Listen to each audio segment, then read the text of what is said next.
I got into drowning prevention as a kind of a family enterprise. My mom is the founder of Texas Swim Academy. I've been doing survival swimming for years, and now I'm having the chance to kind of bring pool barriers as well. I'm William McMordie, the owner of Lifesaver Pool Fence of Harris-Fort Bend County, and I'm happy to be bringing another layer of protection to the greater Houston area. Drowning prevention, to me, is the place where you can make the biggest impact to help people in your area.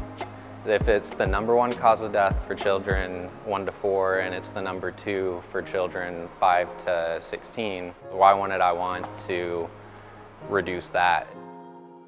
As I looked into barriers, I found Eric and Lifesavers. It was like looking at drowning prevention from the same lens that we do at Texas Swim Academy. Lifesaver pool fences are a removable mesh safety fence with self-closing, self-latching gates. What that becomes is a barrier around your pool that is designed for your children not to be able to get past it. It can pack away and go into your garage, but if the niece and the nephew come by, it takes 30 minutes, you get the barrier back up and everybody can have a little bit more peace of mind.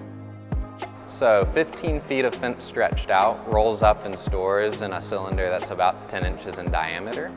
The mesh also is see-through, and it doesn't give any surfaces for the children to grip and climb onto.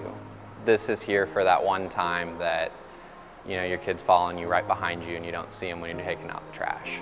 If teaching your kids to swim is the best thing you can do for them, putting a barrier around your pool is the safest thing you can do for your backyard.